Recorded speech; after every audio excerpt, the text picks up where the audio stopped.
హరే రామ హరే కృష్ణ. కాండవ వన దహనం అనంతరం ధర్మరాజు రాజసూయ యాగం చేయాలని సంకల్పించాడు.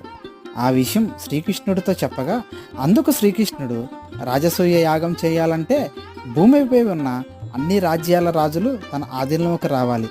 అయితే జరాసంధుడు చాలామంది రాజులను ఓడించి వారిని తన చెరసాలలో బంధించాడు కాబట్టి జరాసంధుని ఓడించకుండా రాజసూయ యాగం చేయలేరు.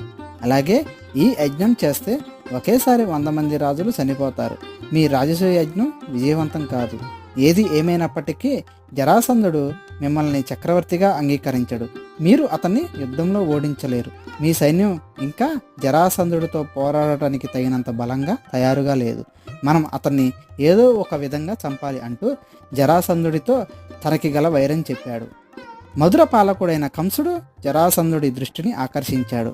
అతని ధైర్య సాహసాలకు ముగ్ధుడైన జరాసంధుడు కంసుడిని తన అల్లుడిని చేసుకుని అతని 2 కుమార్తెలనిచ్చి వివాహం చేశాడు. దీనితో జరాసంధుడు కృష్ణుడికి బంధువయ్యాడు. గత జన్మ ఫలితంగా కృష్ణుడు కంసుని చంపాడు. తన కుమార్తెలు విధవలు కావడంతో జరాసంధుడు కృష్ణుడిపై ప్రతీకారం తీర్చుకుంటానని ప్రతిజ్ఞ చేశాడు. జరాసంధుడు 23 అక్షౌహిణుల సైన్యంతో మధురపై దాడి చేశాడు.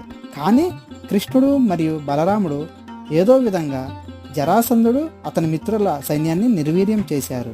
జరాసంధుడు 17 సార్లు మధురపై దాడి చేసి కృష్ణుని చేతిలో ఓడిపోయాడు.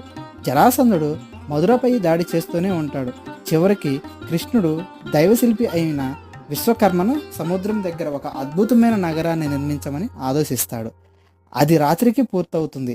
తర్వాత కృష్ణుడు మధుర జనాభా మొత్తాన్ని ద్వారకా అనే నగరానికి తీసుకువెళ్తాడు. జరాసంధుడు మళ్ళీ దాడి చేసినప్పుడు మధుర నగరాన్ని తగలబెట్టాడు. కృష్ణుడు మరియు బలరాముడు తమ శక్తులను ఉపయోగించి ద్వారకకు క్షేమంగా వెళ్తారు.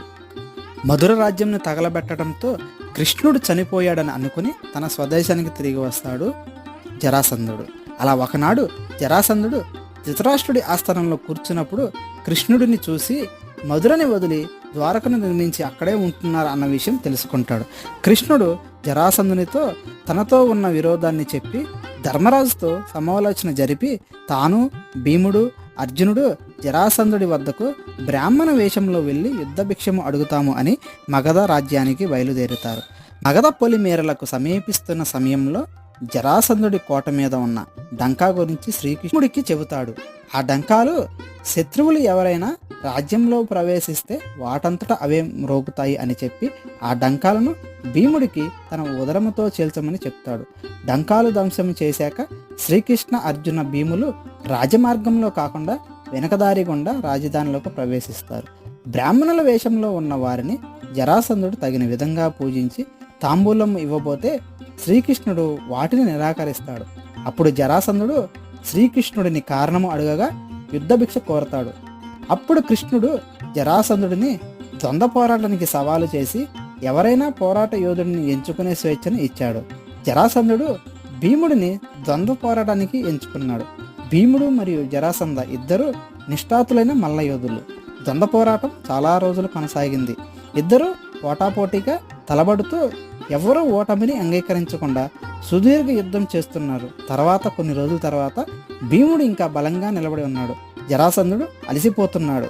భీముడిని చూసి సమీపంలోని చెట్టు నుండి తీసిన ఒక ఆకును చింపడం ద్వారా జరాసంధ శరీరాన్ని 2గా చీల్చమని కృష్ణుడు భీముడిని సూచించాడు. భీముడు అలా చేశాడు.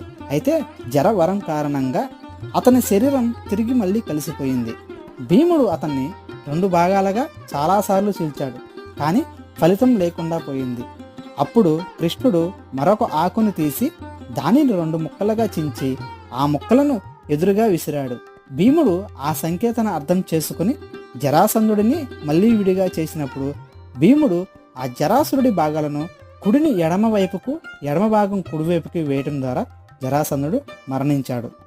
అసలు జరాసంధుడి శరీర భాగాలను వేరు చేస్తేనే ఎందుకు మరణించాడో తెలుసుకుందాము. జరాసంధుడు ఒక శివభక్తుడు, రాక్షసుడు. జరాసంధుడు బృహద్రుధుడి కుమారుడు. బృహద్రుధ మహారాజు మగధని పరిపాలిస్తుండేవాడు.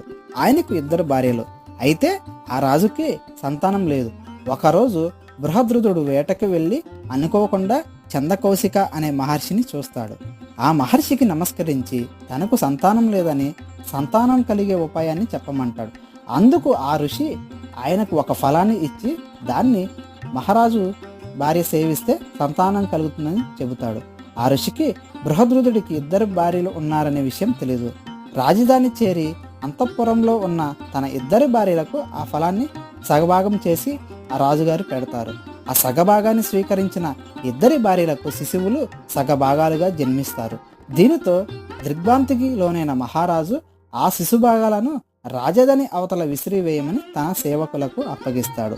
సేవకులు రాజు చెప్పినట్లే రాజధాని అవతల విసిరివేయగా ఆ శిశువు 2 సగభాగాలు జర అనే రాక్షసికి దొరుకుతాయి. జర అనే రాక్షసి ఆ శిశువులను దగ్గరకు తెచ్చి కలుపుతుంది. ఆ శిశువుకి ప్రాణం వచ్చి అరుస్తుంది. ఆ రాక్షసి శిశువుకి ప్రాణం రావడంతో తిరిగి మహారాజు దగ్గరికి తీసుకొని వెళ్ళి జరిగిన కథ అంతా చెప్తుంది. అలా జర అనే రాక్షసి బ్రతికించటంతో జరాసంధుడు అనే పేరుతో రాజుగా అందరి రాజులను వధిస్తూ బధించేవాడు. తన పుట్టుక కారణంగానే అలా 2 భాగాలుగా వేరు చేసి విసిరేస్తేనే తనకు మరణం అని శివుడు ద్వారా వరం పొందాడు. జరాసంధుడి మరణం తర్వాత జరాసంధుడి కుమారుడైన సహదేవుడిని మగధ సింహాసనంపై కూర్చోబెట్టి పాండవులకు సామంతుడిగా ఉండటానికి అంగీకరించాడు. జరాసంధుని వధ అనంతరం ధర్మరాజు రాజసూయ యాగం నిర్వహించాలనే సంకల్పం చేశాడు. ఈ యాగం నిర్వహించడానికి ప్రపంచంలోని రాజులందరినీ ఓడించాలి. అందుకు అనుగుణంగానే భీముడు, అర్జునుడు, నకులుడు, సహదేవుడు వేర్వేరు దిక్కులకు వెళ్ళి అనేక రాజులను ఓడించారు. ఈ తర్వాత భాగంలో రాజసూయ యాగం, శిశుపాలుడిని కృష్ణుడు ఎందుకు సంహరించాడు అనే సంఘటన గురించి తెలుసుకుందాము.